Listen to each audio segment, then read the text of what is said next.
Bismillahirrahmanirrahim. Assalamualaikum warahmatullahi wabarakatuh. Alhamdulillahi rabbil alamin. Nahmaduhu wa nasta'inuhu wa nastaghfiruh. Wa na'udzu billahi min syururi anfusina wa min sayyiati a'malina. May yahdihillahu fahuwal muhtadi. Wa may yudlilhu falan tajida lahu waliyyan mursyida.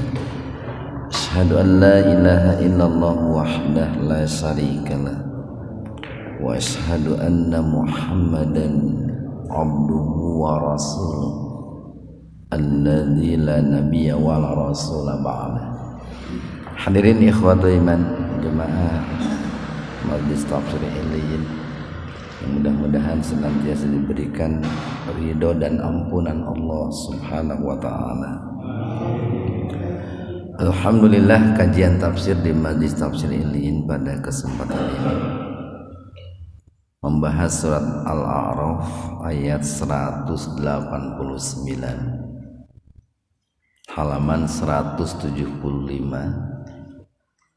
Al-A'raf ayat 189.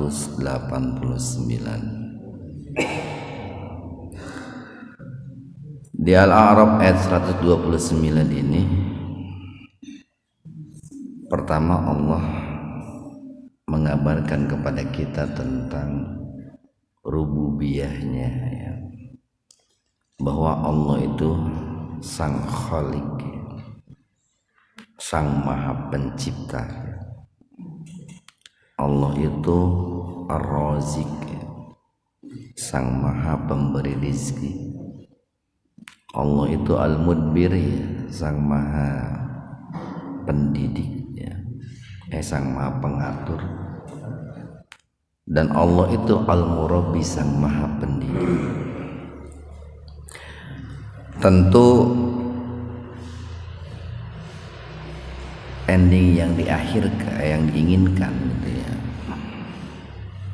atau tujuan akhir yang diinginkan bukan hanya sekedar memperkenalkan diri bahwa Allah itu sebagai Rabbun, tetapi tujuan utamanya adalah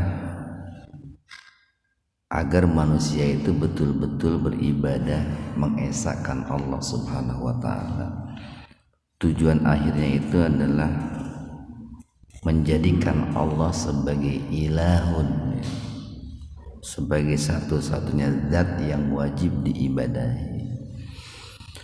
Di sini Allah berfirman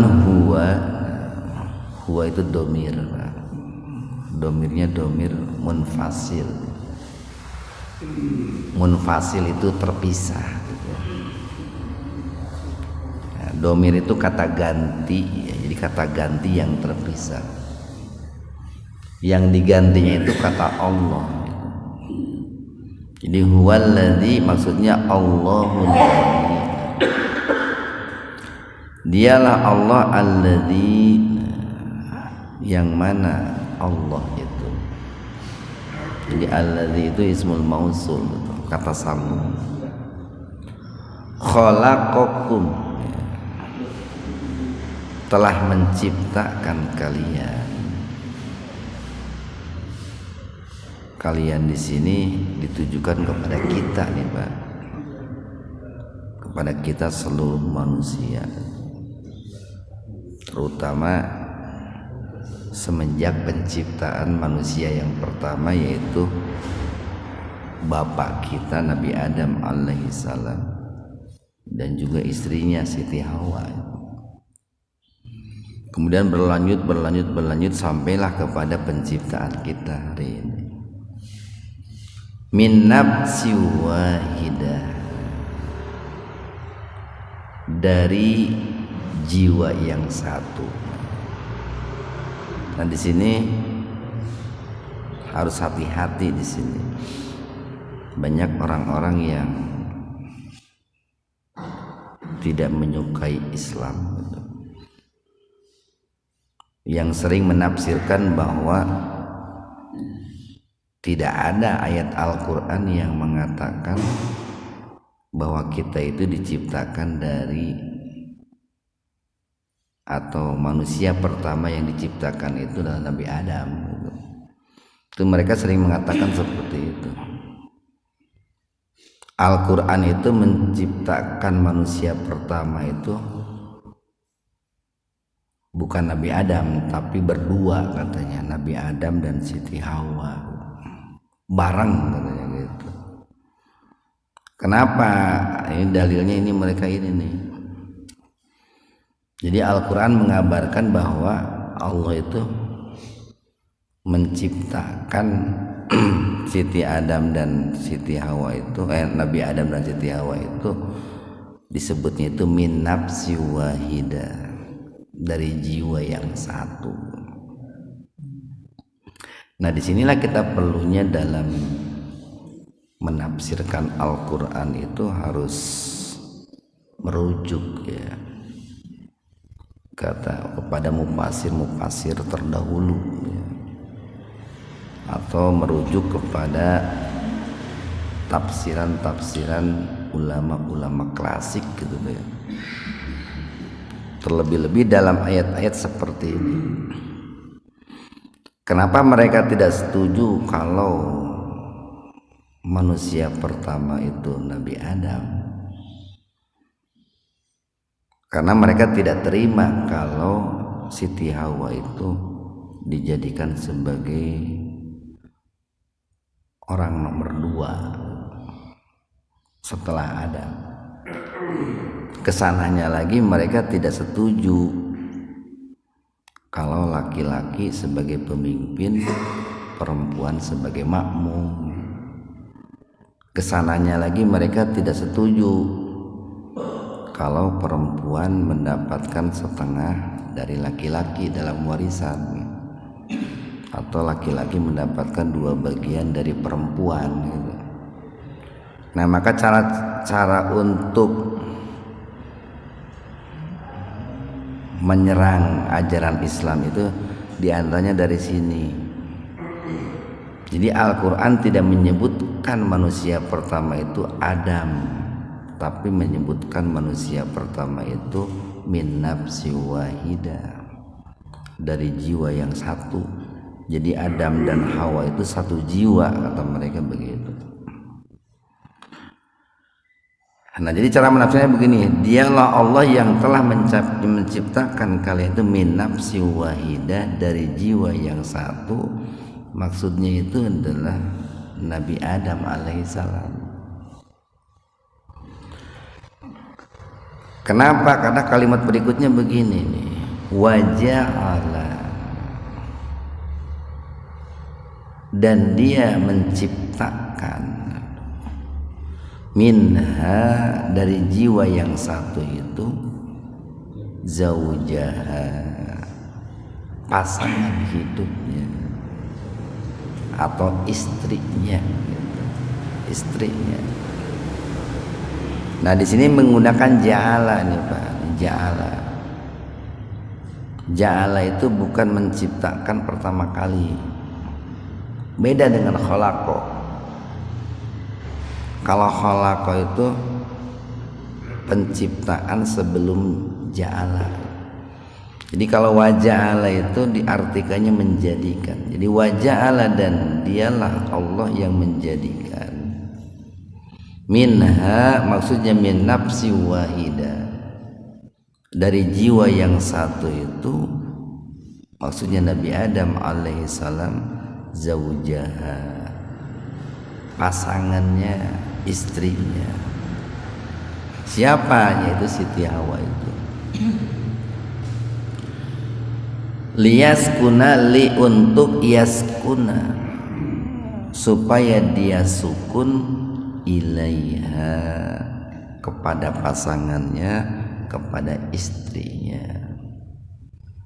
Ini supaya dia sukun. Apa sukun itu? Sukun itu mati gitu.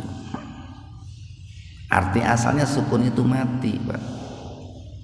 Ini di Al-Quran ada harokat sukun. Nah, itu biasanya begini nih, bulat begini. mati itu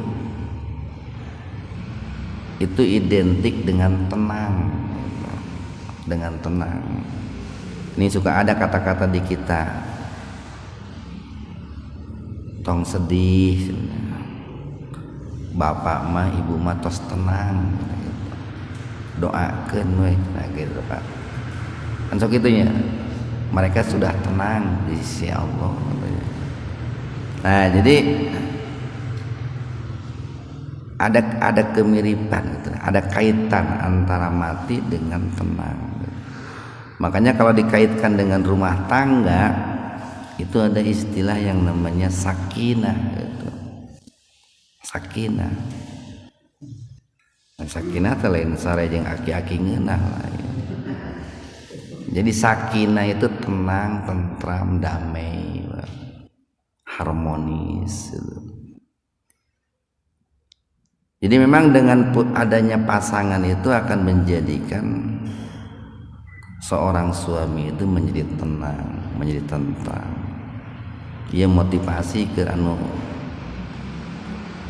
teu acan gaduh pasangan ya.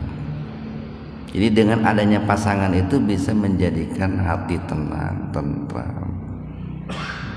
Paling teu kan lamun ieu aya mencetan gitu Pak.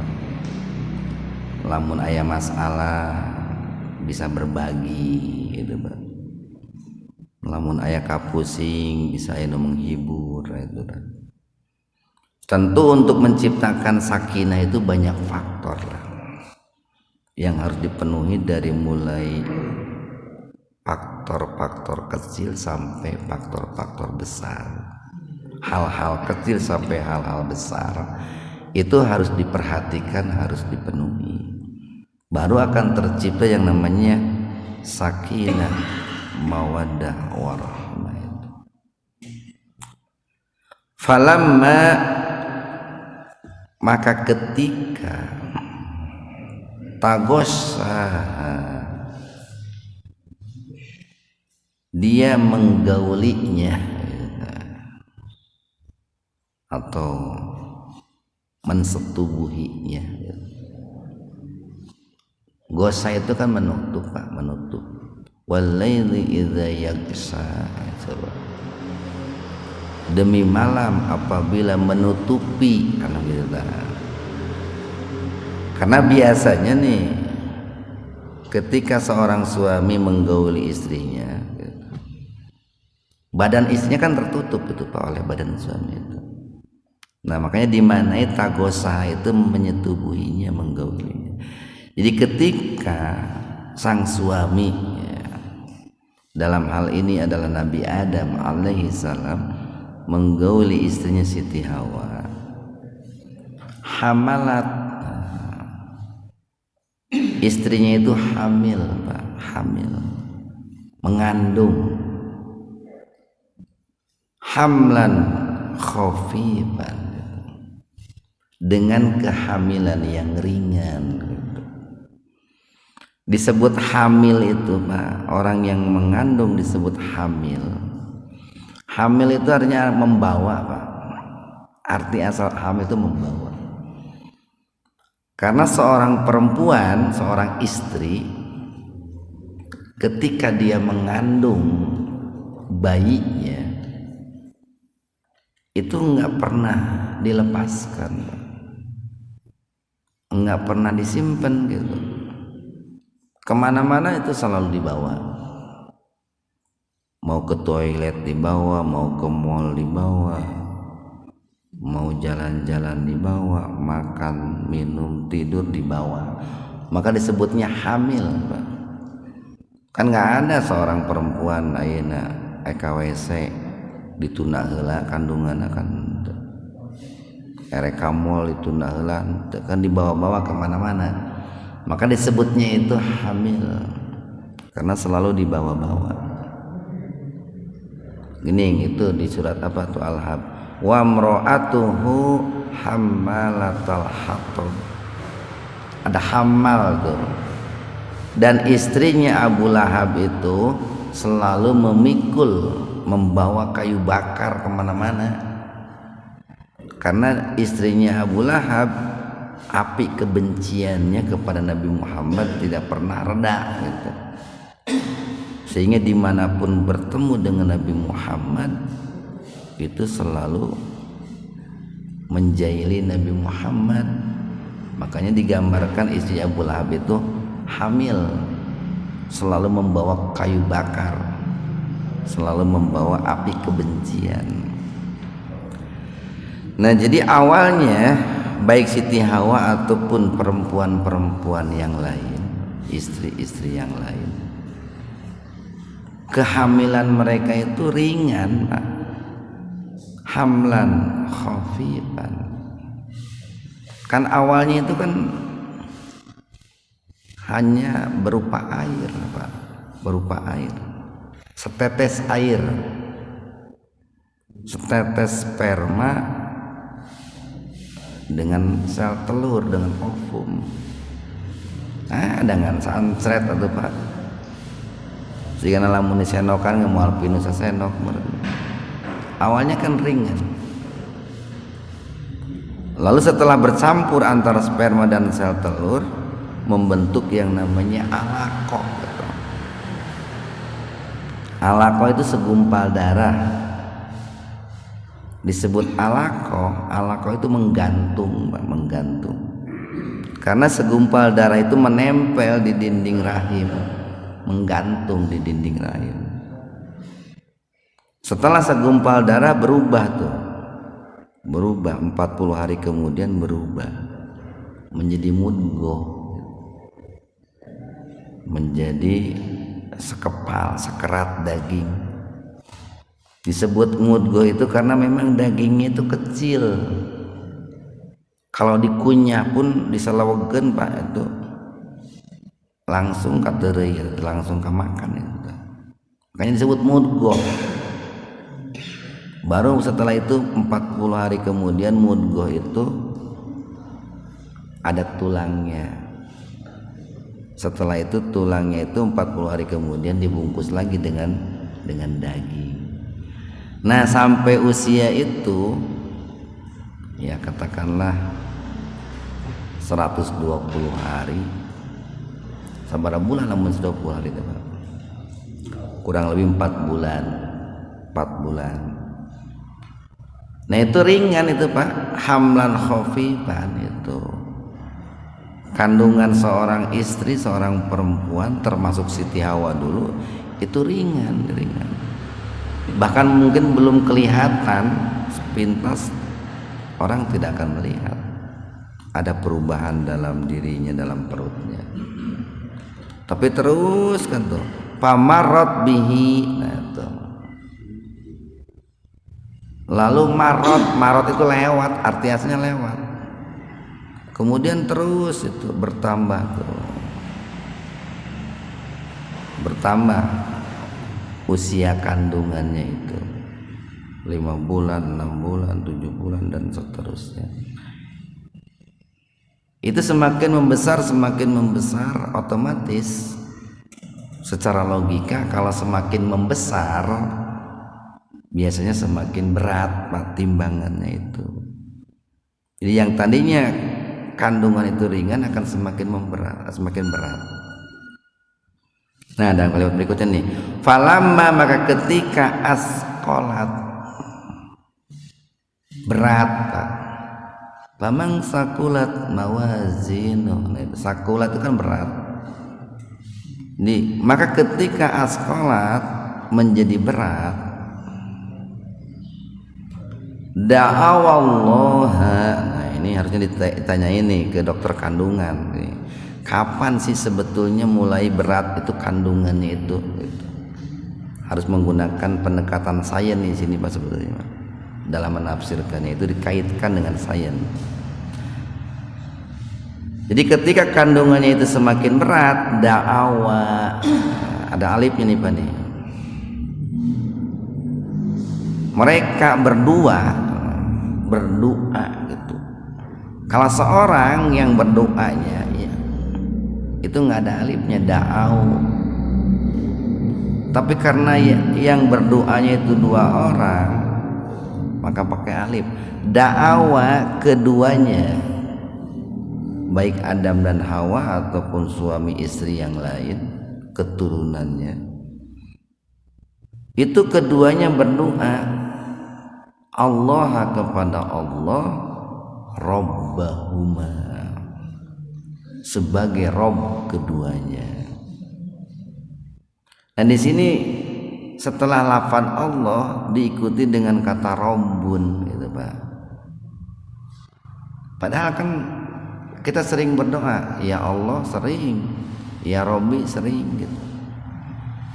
Karena tadi kalau bicara tentang penciptaan manusia, menjadikan manusia, itu berbicara tentang rububiyahnya Allah.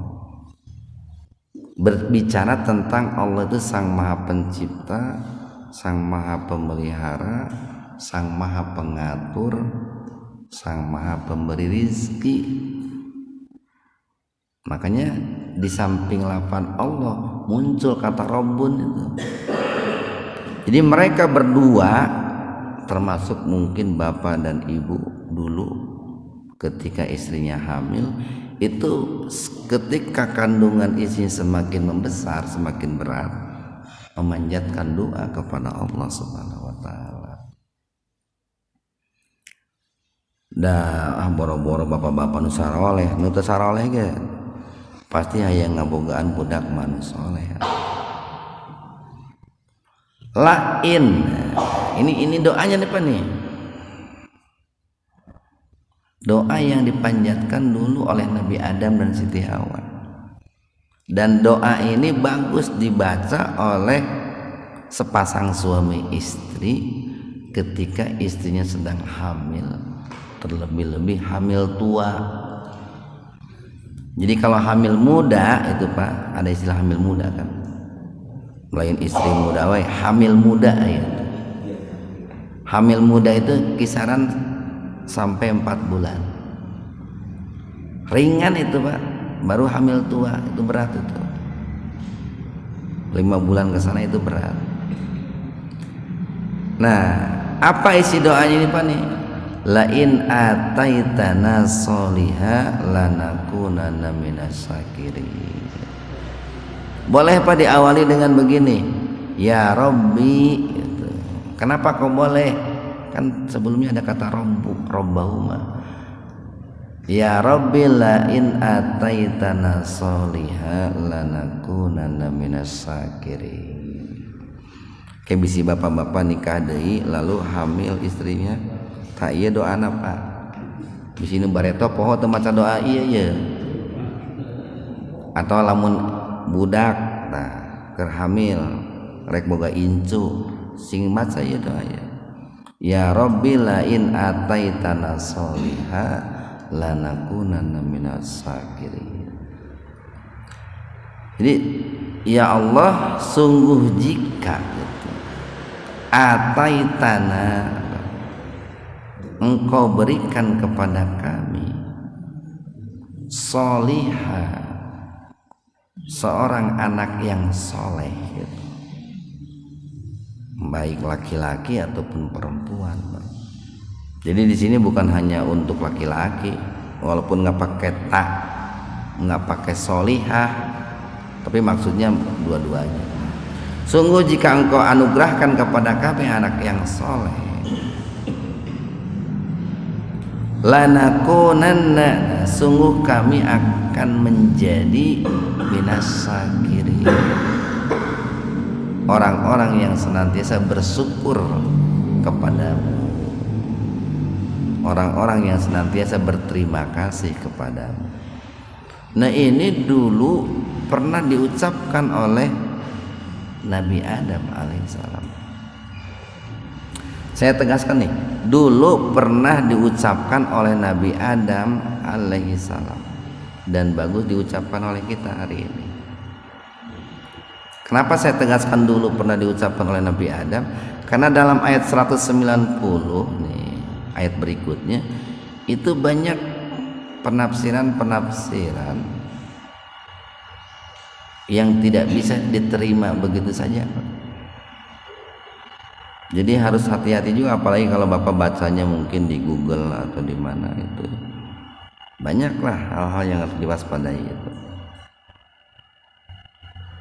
Nih, bagaimana kita lanjutkan nih? Falamma ketika. Jadi para ulama mengatakan begini, Pak. Ayat 189 di situ berbicara lebih terfokus, lebih tertuju kepada Nabi Adam dan Siti Hawa. Utamanya itu. Sekalipun yang lain ikut, generasi keturunannya terbawa. Tapi ayat 190 ini terfokusnya itu bukan kepada Nabi Adam dan Siti Hawa, bukan. Tapi terfokusnya itu kepada generasi keturunannya, anak cucunya. Kenapa? Karena di sini ada semacam penyimpangan, Pak. Sementara Nabi Adam kan tidak mungkin berbuat syirik. Nabi Adam tidak mungkin berbuat dosa, apalagi sampai mensekutukan Allah. Ini kalau kita nggak hati-hati membaca sumber rujukan penafsirannya, bisa keliru memahami ayat 190. Falamma, maka ketika atahuma, Allah berikan kepada keduanya. Nah, mayoritas ulama mengatakan keduanya di sini, pasangan suami istri di sini, itu bukan Nabi Adam dan Siti Hawa. Pembicaraannya sudah beralih.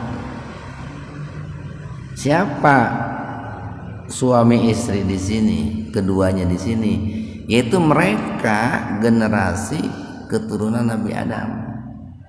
Setiap pasangan suami istri setelah Nabi Adam dan Siti Hawa. Jadi setelah Allah berikan kepada sepasang suami istri solihah, anak yang soleh, ja'ala, mereka menjadikan lahu, untuk Allah itu suraka, sekutu-sekutu, fima atahuma, terhadap anak yang Allah anugerahkan kepada mereka. Nah ini Pak, ini yang sering dituduhkan kepada Nabi Adam alaihissalam dengan tuduhan yang tidak benar. Apa tuduhannya? Mereka menuduh bahwa Nabi Adam itu orang yang pernah mensekutukan Allah. Itu tuduhan yang difitnahkan kepada Nabi Adam itu. Nah, padahal Nabi Adam itu ini kan berangkatnya dari sebuah riwayat Israiliyat, Pak. Ini riwayat Israiliyat yang tidak bisa diterima nih. Riwayat Israiliyat itu riwayat yang berasal dari orang Yahudi, orang Nasrani yang masuk Islam. Kemudian cerita-cerita yang ada dalam ajaran mereka sebelum masuk Islam itu dibawa-bawa, Pak. Dibawa-bawa ketika masuk Islam pun itu masih melekat. Cerita itu di benak mereka. Kemudian oleh mereka dipakai untuk menafsirkan Al-Qur'an. Inilah diurangi sok aya geuning cerita-cerita kolot baheula. Cerita kolot baheula keur zaman Hindu Buddha, animisme, dinamisme sok dibawa geuning karena ajaran Islam. Sok dibawa tak? Tanpa disadari bahwa cerita-cerita itu menyimpang gitu loh. Ini saking lamanya mungkin Indonesia dipengaruhi oleh paham Hindu Buddha, animisme, dinamisme, maka ketika masuk Islam pun suka ada tuh kebiasaan orang Hindu Buddha anu masih dipraktekkan oleh umat Islam gitu. Maka diberi istilah nage naon teh? Islam. Nya Islam naon lah gitu tah geuning Pak. Ning loba ngaran teh Islam, aya Islam Islam hanya Islam kehindu-hinduan Pak, Islam kebuda-budaan gitu. Dia sudah masuk Islam tapi ajaran Hindu dan Buddha masih terbawa-bawa gitu. Nah cerita Israiliyat pun begitu, dia sudah masuk Islam tapi cerita-cerita yang berasal dari orang Yahudi Nasrani terbawa-bawa itu. Sebagian ada yang bisa diterima Pak, sebagian ada yang tidak bisa diterima. Yang tidak bisa diterima itu yang bertentangan dengan ajaran Islam. Salah satunya ini nih. Di sini mereka sering mensusupi ke cerita Israiliyat tapi bertentangan dengan ajaran Islam. Ceritanya begini, bahwa ketika Siti Hawa istrinya Nabi Adam itu mengandung, kita menceritakan cerita ini biar kita tahu kesalahannya di mana. Jadi ketika Siti Hawa itu mengandung, datanglah setan tuh, iblis datang. Kemudian si iblis itu berkata, aku ini sahabatmu yang dulu pernah mengeluarkanmu dari surga. Nah kalau engkau itu ingin selamat, kalau bayimu ingin selamat, karena sebelumnya Pak, memang sebelumnya Nabi Adam atau Siti Hawa itu pernah melahirkan Pak, sebelum Qabil dan Habil sebelum kembaran Qabil dan Habil itu sebelumnya pernah melahirkan itu Siti Hawa itu, betul itu pernah melahirkan. Tapi yang ketika melahirkan itu selalu meninggal Pak, selalu meninggal. Nah dikarenakan selalu meninggal, maka pada kehamilan berikutnya si iblis itu datang menemui Siti Hawa, berkata, aku ini sahabatmu yang pernah mengeluarkanmu dari surga, maka taatilah aku gitu, dengarkanlah ucapanku gitu. Kalau engkau ingin bayimu selamat, ikutilah aku, berilah anakmu namanya itu Abdul Haris.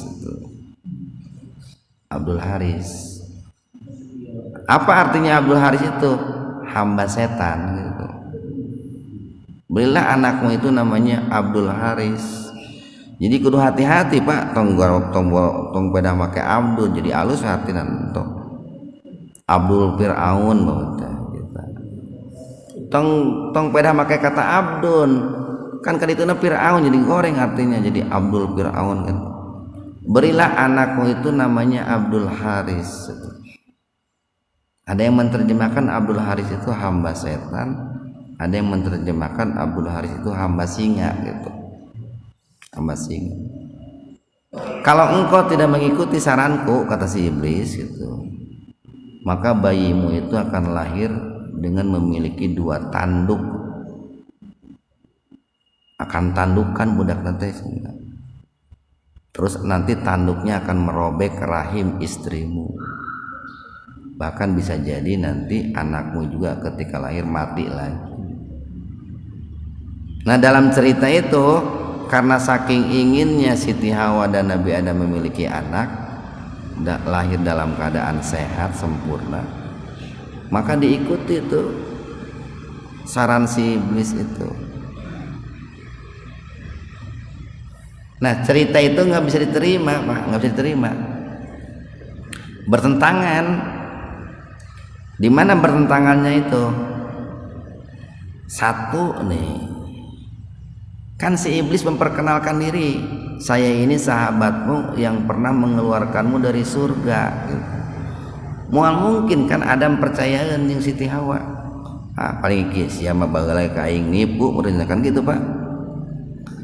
Jadi tidak mungkin setelah iblis mengatakan saya ini sahabatmu yang pernah mengeluarkanmu dari surga, tidak mungkin Nabi Adam dan Siti Hawa percaya lagi, karena dulu kan pernah mencelakakan. Kemudian yang kedua, Nabi Adam dan Siti Hawa itu kan Nabi Adam kan seorang nabi Pak. seorang nabi. Tentu beliau itu maksum. Tidak mungkin seorang nabi mensekutukan Allah. Tidak mungkin seorang nabi gara-gara sangat mencintai anaknya lalu berbuat dosa besar sampai mensekutukan Allah. Ini penting nih. Tempoh hari kan dalam kajian hadis qudsi pernah kita bahas, kita dilarang meremehkan, menghinakan seorang nabi, termasuk Nabi Yunus alaihi salam. Itu kan banyak orang yang meremehkan Nabi Yunus gara-gara Nabi Yunus ditelan oleh ke dalam perut ikan. Nah di sini juga tidak boleh kita meremehkan Nabi Adam. Tidak mungkin Nabi Adam itu mensekutukan Allah. Karena seorang nabi itu kan maksum, Pak, maksum. Terjaga dari dosa. Nah, terlebih-lebih nih Pak, ini di kalimat berikutnya nih. Fata'allahu amma yusrikun. Maha suci Allah dari apa yang mereka persekutukan. Di sini kata yusrikun, baik kata yusrikun itu dalam bentuk plural, dalam bentuk jamak, bukan dalam bentuk dualis, bukan dalam bentuk musanna. Kan kalau dikembalikannya kepada Nabi Adam bukan yusrikun, mestinya yusrikani gitu. Fata'allahu amma yusrikani gitu. Maha suci Allah dari apa yang mereka berdua sekutukan. Itu kalau dikembalikannya kepada Nabi Adam dan Siti Hawa. Makanya para ulama mengatakan ini dikembalikannya kepada generasi keturunan anak cucu Adam alaihissalam. Karena bentuknya jamak. Maha suci Allah dari apa yang diserikatkan, dari apa yang disekutukan oleh manusia-manusia generasi keturunan Nabi Adam alaihissalam. Kita lanjutkan ya Pak, 191. Ayusrikuna, ini bentuk jama juga nih Pak, bentuk plural.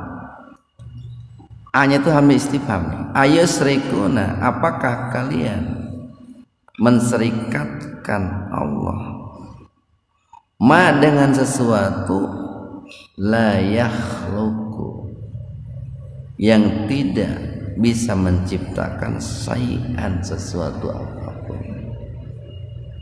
Bahkan kan di zaman Nabi Adam itu belum dikenal Pak, belum dikenal ada orang yang mensekutukan Allah di zaman Nabi Adam nih Pak. Di zaman Nabi Adam dan Siti Hawa tidak ada pernah kita dengar ada cerita mensekutukan Allah. Mensekutukan Allah itu kan generasi-generasi kesininya Pak. Mulai orang mensekutukan Allah itu. Malah kan kalau kita baca tuh dalam hadis syafaat Pak, dalam hadis syafaat.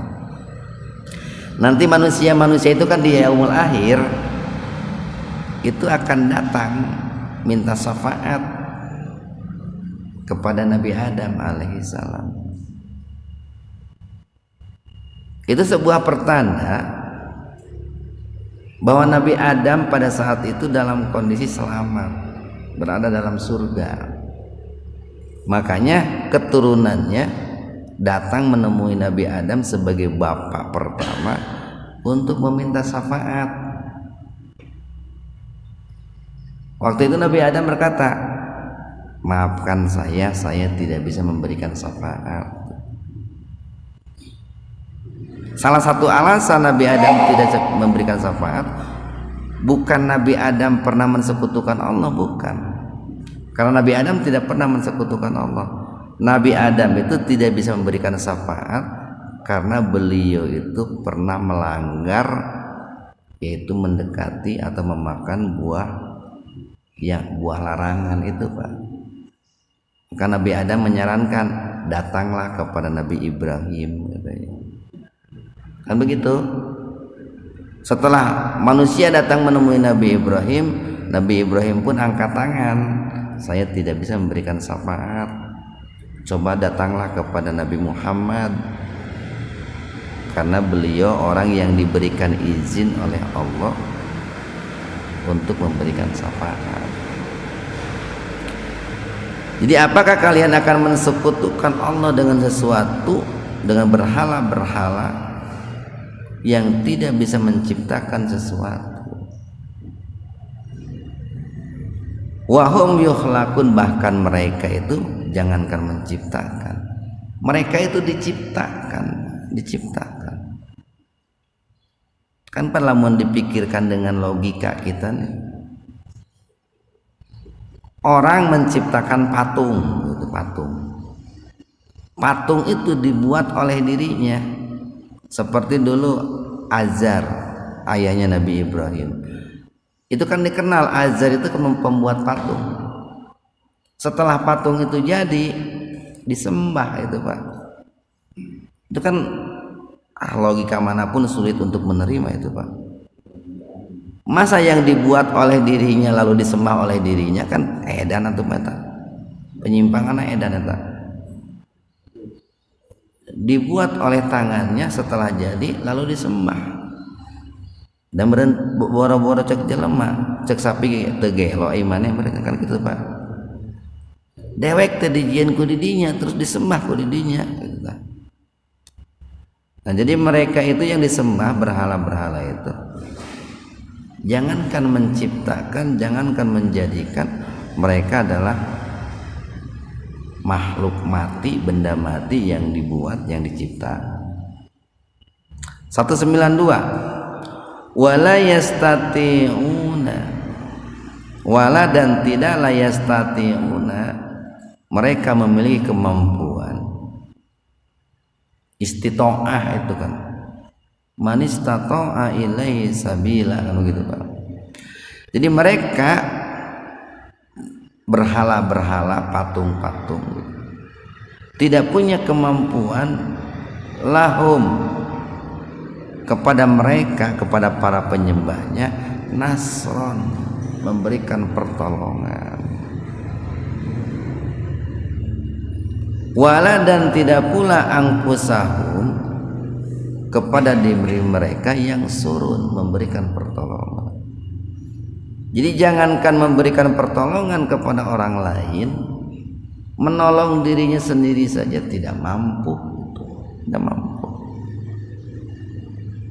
Bahkan jangankan patung, berhala, benda mati Pak.